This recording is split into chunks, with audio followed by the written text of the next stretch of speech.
Vice President Kamala Harris speaks during a campaign rally in support of the statewide Massachusetts Democratic ticket on November 2, 2022, in Boston.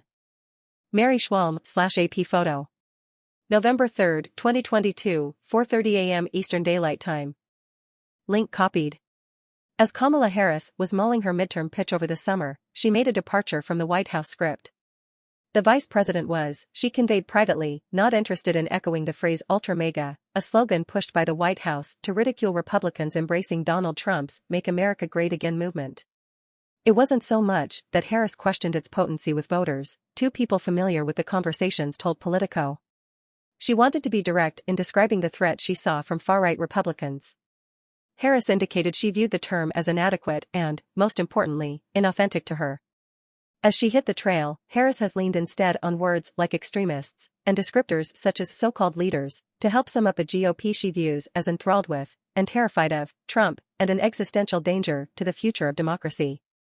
There has been little distance between Harris and Biden as they crisscross the country to campaign for Democrats. But for some in her orbit, the seemingly minor distinction over semantics has come to represent something much larger for a Veep intent on maintaining her own voice and carving out a lane for herself, even as she labors in a backup role defined by loyalty. Harris's growing comfort amid the steady beat of political activity marks a period of relative stability. There has been a perceptible absence of negative noise hanging over her every movement, to the point that the VP's allies now don't so much vent about Beltway coverage as they do a lack of it. Karen Finney, a Democratic strategist who has sat in on events with Harris, contended the VP has proven helpful for Democrats in talking about reproductive freedom and also stumping for candidates to help build enthusiasm and rally the Democratic base. But Finney acknowledged, part of the nature of the job of vice president is if you're doing a good job, we don't hear much about you. That is a challenge in and of itself, because then people don't know as much about what you're doing. There isn't a modern playbook for the situation Democrats and Harris find themselves in as they brace for likely pain come Tuesday. Biden's own political future is still in doubt even within his own party, and questions over whether Harris can become the standard bearer have grown rather than dissipate over her time in office. That's raised the stakes for her to perform on the trail. One Democratic strategist in close touch with the White House noted there weren't close to as many eyeballs and a veritable D.C. parlor game scoring the midterms for Harris's predecessors, all of whom received arguably less interest than she has from nearly every standpoint. Biden seemed aware of that focus when he followed Harris in addressing a party crowd Friday in Philadelphia. "She's more like my buddy and my sister, but I trust her with my life," he said. "I trust her completely." At the same time, Harris hasn't been able to escape the poor environment for Democrats. Like Biden, she's watched her top-line job approval numbers sag, compelling the pair to remain largely in bluer states and forcing the administration to be creative when deploying them into Senate, House, and gubernatorial battlegrounds, in those times when they actually have. Harris was in deeply Democratic Massachusetts on Wednesday to campaign for the ticket, and she is set to return Thursday to New York for a Get Out the Vote event with Governor Kathy Hochul in Manhattan. She'll then head to Illinois on Sunday for an Asian Americans and Pacific Islanders event before flying out to California. If Democrats lose control of the Senate, her historic turn as the tie-breaking vote in that chamber would end, bringing its own set of pluses and minuses. In her time as VP, she has been tethered to the nation's capital to help pass bills and confirm nominees. In her first 2 years, she has already reached the distinction of third of all time with 26 broken ties, trailing only America's first vice president, John Adams, and its seventh, John C. Calhoun. A GOP-led Senate would free her from Washington. It would also mean less history-casting votes to which she could point. Earlier this year, Harris asked aides to help get her on the road at least 3 days a week. After initial reluctance, she embraced becoming the administration's leading voice on abortion. When strategizing about what her role would look like during the midterms, the VP aimed for meeting with smaller groups and building out a network of key constituency groups, specifically to appeal to women, young people, and voters of color, her aides said.